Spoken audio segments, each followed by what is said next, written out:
Ayan, nakabili tayo ng memory card para sa ating GoPro Hero 10 kasi nandito is 64. Uy, tumalas eh. Nakikita niyan, sobrang baba, hindi ko siya kita. Mababa kasi sobra, kaya nahirapan akong transfer lahat ng files. Yung papalitan natin to dito. Nakakaya tayo sa Data Blitz. Shoutout Data Blitz. Nakuha ko lang siya na yun o, 1,150.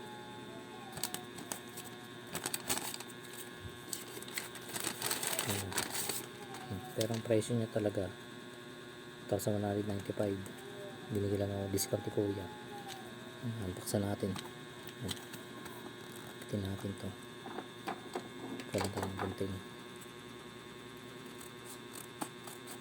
Tapos testing na rin natin sa ating GoPro. Yan. Gusto nyo malaman kung original, tignan nyo lang tong logo. Yan. Sundan nyo yan. 100% original yan.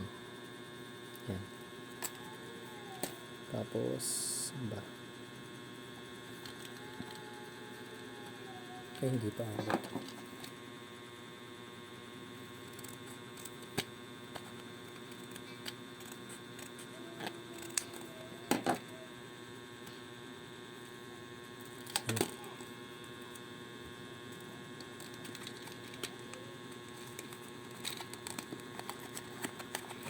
Yan.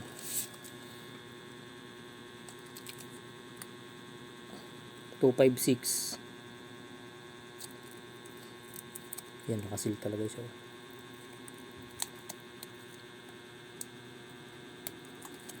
Yan, gupitin nyo na.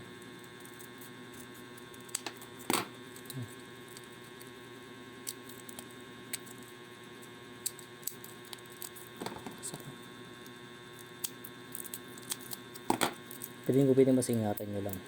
Yan, diba? Nakasil pa siya sa loob.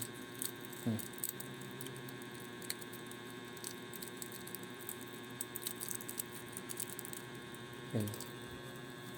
Tapos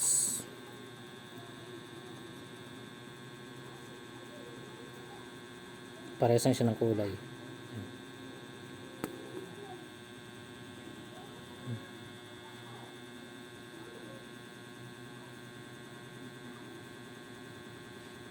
Yan, subukan natin do. On the spot na to. Sabihin niyo, pinalitan ko yun.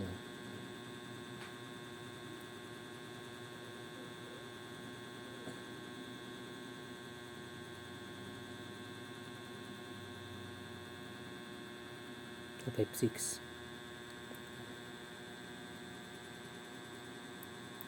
Tapos, lagyan natin baterya natin.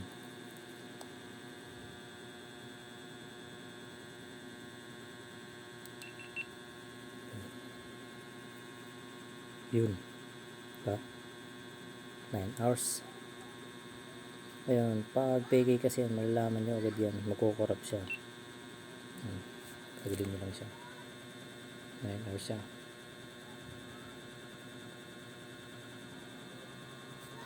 Tapos ganito.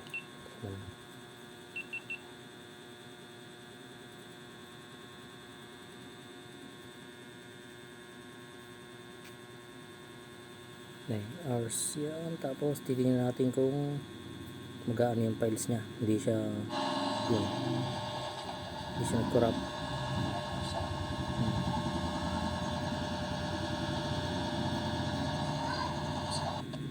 Ayan, hindi siya nag-corrupt. Tingnan pa natin. Tingnan natin sa mga ibang sukat. Gawin natin sa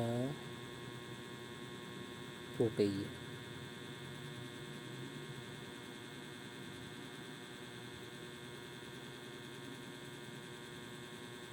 Ayan, hours din. 4K. Second hours. Dagdag na yung dalawa. Diba? Goods na. Tingnan natin ulit.